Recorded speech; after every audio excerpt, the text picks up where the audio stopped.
What's up, you beautiful collectors and action figure fans? It's the one and only Optibotimus coming at you with another video review. And on today's episode, we're going to be taking a look at the new Hot Toys MMS 533 of the 1/6 scale Black Widow from Avengers Endgame. For the package, very similar to a lot of the other Endgame figures that we've already looked at. What I do really like is, as you can see, this has a reddish sort of overtone. Previously, like with say Hawkeye, it was goldish. So I like how they're using the background color to kind of match with the character. I think that's a really nice kind of customization to the packaging for each individual character. Then you have an absolutely gorgeous image of Scarlet right there in the front. The Avengers Endgame logo there. The side here says Black Widow. You can see that the image carries over to the side. You got the Avenger logo right down there at the bottom. At the top, you have the Black Widow logo. Same thing on this side of the package, and then when you come to the back, you got the various warnings and contact information for Hot Toys. It is a slip sleeve style package, so when you lift it up like so, you have the cast and crew responsible for making the figure, and then when you come around to the front of the box, you have the open window that fully showcases the figure as well as all of her accessories. But for the packaging on her, that's about it. So without further ado, let's get her out here and see how cool she actually is. Alright guys, so here we have Black Widow opened up and out of her packaging. And as always, you do get the instruction sheet. This really doesn't have much in it, but I always say this, make sure you go through it just for peace of mind so that you know the proper range of motion, what can remove, what can't remove, how to hold the weapons, things like that. It's very, very simplistic with this, but again, you don't want to damage your figures. Now, starting off first with her accessories, she really doesn't come with a lot, and what she does come with, we've gotten before, so nothing super extravagant. In addition to the two fairly relaxed hands that she has, she comes with a pair of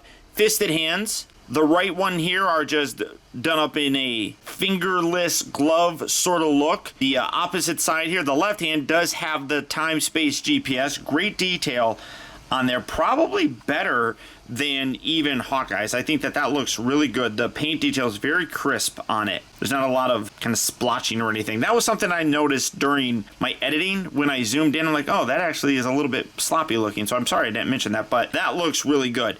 She also does come with a pair of baton holding hands. Focus, thank you. Again, same thing. The right hand here is gloved with the fingers exposed. Left hand here has the time-space GPS.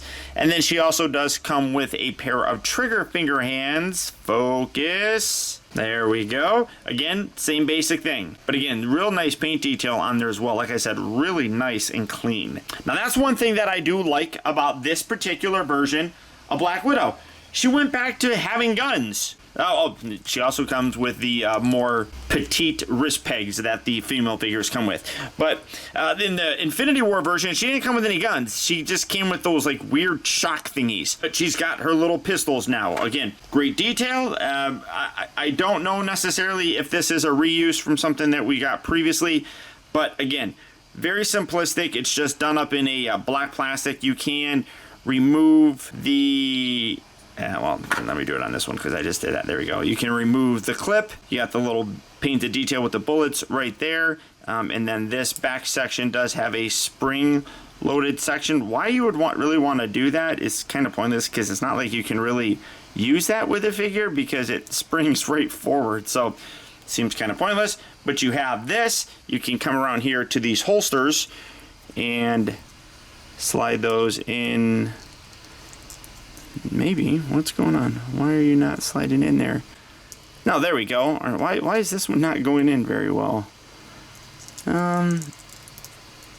That's kind of annoying. Why aren't you going in there? I mean, that doesn't want to sit all the way down in there. Is there anything in there? No. Maybe it's just not spread out. No, there we go. All right, so you can display that right in there. These are a little rubbery, so just kind of force it in there, I suppose. But there you have weapon storage. She also does still come with her batons. You can see that now it's done up in just a black plastic. I don't really see any additional paint detail. It's the exact same one. I only have the smaller one, but this had a tremendous amount of paint detail on there. Zooming in to take a closer look. I mean, they're the exact same. You just got a lot more paint. You can see you got some nice silver in there. You got some of this blue coloring. All of it looks good. And then when you look down here at the handle, you got a little bit of that blue right down there, and then some nice blue pinstriping. Kind of unfortunate that they've taken away a lot of the color. I don't know why they would need to take away the color. I mean, you would imagine that the weapons, since they're the same, would look the same. So I don't really understand that, but they are the exact same mold. So you get 2 of these, just like the Infinity War version.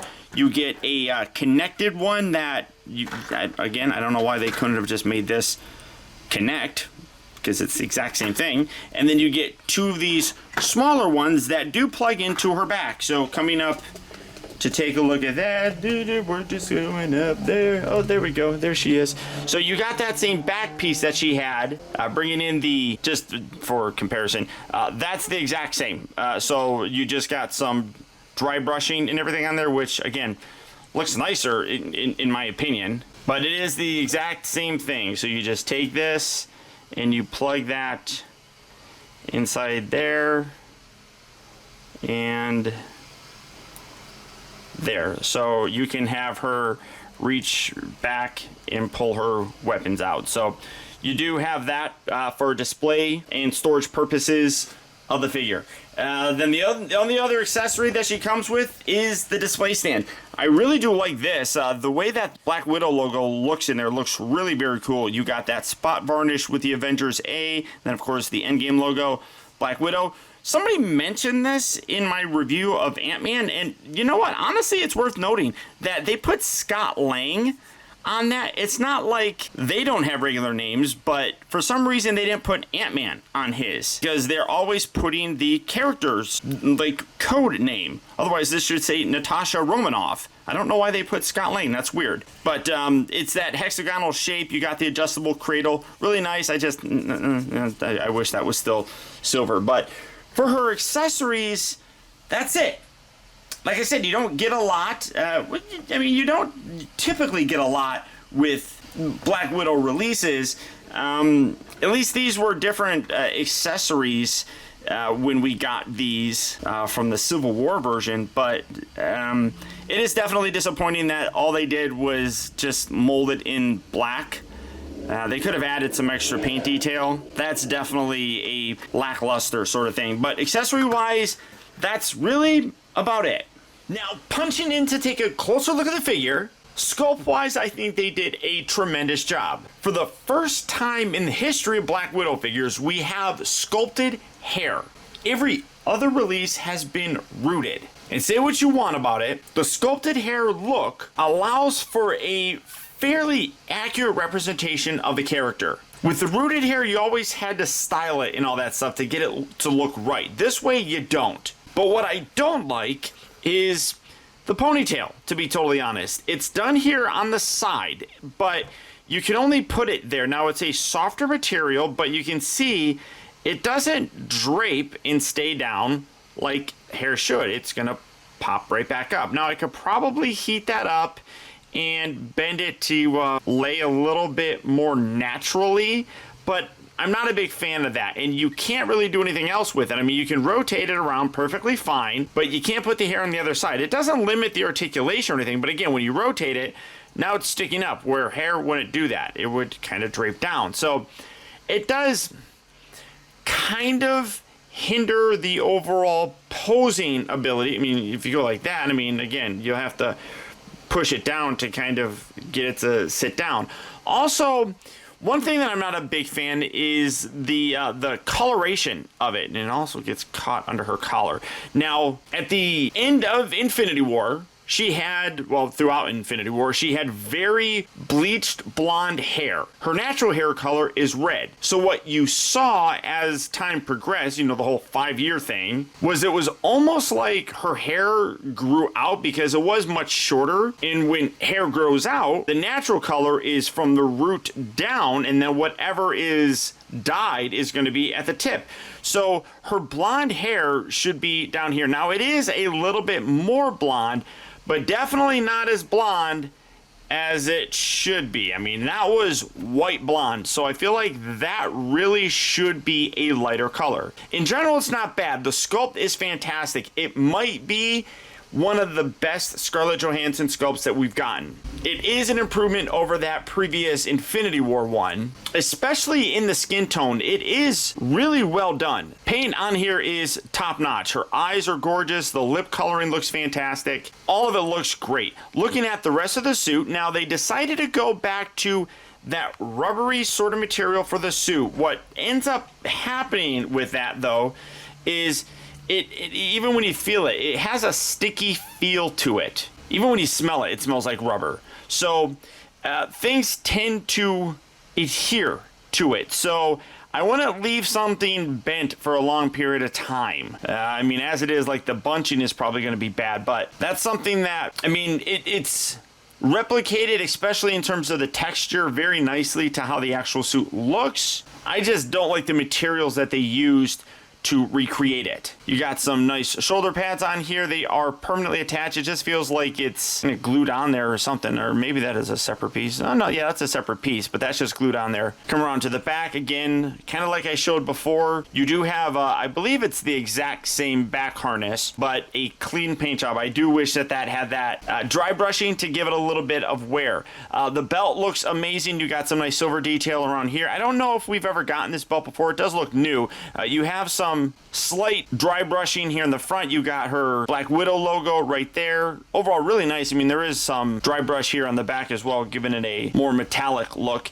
The holsters here, as you can see, are a little bit tricky to kind of work with. All of this is done in a rubbery material, so this, you kind of have to squeeze to get that to go all the way down. I'm not a big fan of that, but you can get it in there. You got the little straps going around her thighs. You got some nice knee pads that are molded into the material of the suit as well. And then you come down to her boots, which are pretty much just like previous versions. They go all the way up to protect her calf and her shin, so you do have that. They are those little wedge sort of things. So really very, very sharp. Now, for the comparison, bringing in the Infinity War one, obviously the costume was much different, although it is similar in a lot of respects. But you can see the hair color is dramatically different. The other thing that I am noticing, let me see if I can get her standing straight. She's also taller a bit. That's kind of weird. So just getting her there, definitely a taller figure. You can absolutely see that right there. That's really weird. I don't know why that is, but that's definitely odd. I never really noticed that. I don't think it's that big of a deal, but it is definitely noticeable that she is shorter than the previous version. You have all this extra stuff with the jacket and zippers and everything that she doesn't have on here, but like I was showing you here in the back, that back harness is the exact same sculpt. I just like the paint detail on there a lot better. That really does look miles better if you ask me. Hands are the exact same. You can see that the right hand here are the exact same sculpt. So I would imagine with like the fisted hands, that's all the same as well. The only thing that's different is going to be the left hand, as the Endgame version has the time-space GPS.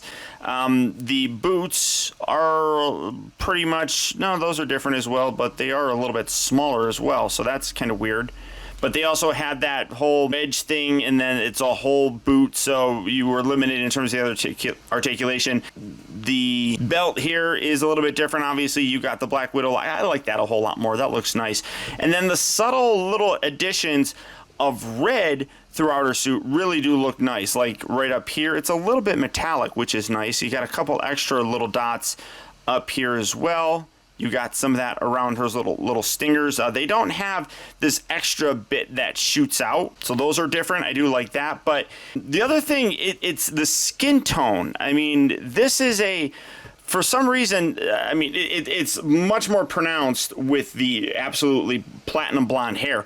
But her skin tone is a little bit more pale in comparison. I think that they did a better job of matching skin tones to this. And I feel like looking at the lips predominantly, I think that the Endgame version is a much better representation. I think they both still look really very good. But again, I'm always about the most updated look for a character, and obviously this is it. And whenever Hot Toys has a chance to revisit a figure, they tend to do a better job with her. Now, for articulation, if you're familiar with Hot Toy female figures, you're pretty much already knowing what's going to happen with this. She does have a ball joint up here. This is a little bit loose. Not as tight. I mean, it's not drooping or anything, but just rotating it feels a little bit loose. She also does have a neck down here. I don't mean to throw shade your way, Justin, but Justin's collection or collectibles or whatever did a video of her recently that I do watch his videos. I do really enjoy his videos, but he said that this is a new joint. It's not. That's been there forever, and I even went back and watched your Infinity War review, and you talked about this. So it is the same exact thing. It's a soft rubber body here that does allow you to lower the articulation down like that and kind of articulate that a little bit more with the body. So just mentioning it again, I have no problem. There's no beef between Justin and I. I'm just mentioning it. You do have a standard shoulder joint. Does have a butterfly. Does rotate pretty decently, but it does start pulling, I feel, back here. So I don't want to overdo that really at all. Going out is fine. Going back. So know your limits when you're doing things. She does rotate at the upper part of the bicep. She does have 2 bends at the elbow. The wrists do have those wrist pegs, and then you can pull it off. Ow. Get that back up on there. It does hinge forward and back. You do have a upper diaphragm bend as well as a hip joint, so you can also still rotate that. No, you can't zip that down. Don't ask creeps. The legs move about that far. Again, I don't want to overdo it because the body suit, if that's what it's called, is rubbery. Going out is pretty good, but yeah, I don't want to overdo that. It does rotate at the upper part of the thigh, but things are kind of stiff. Then you do have a double joint here for the knee.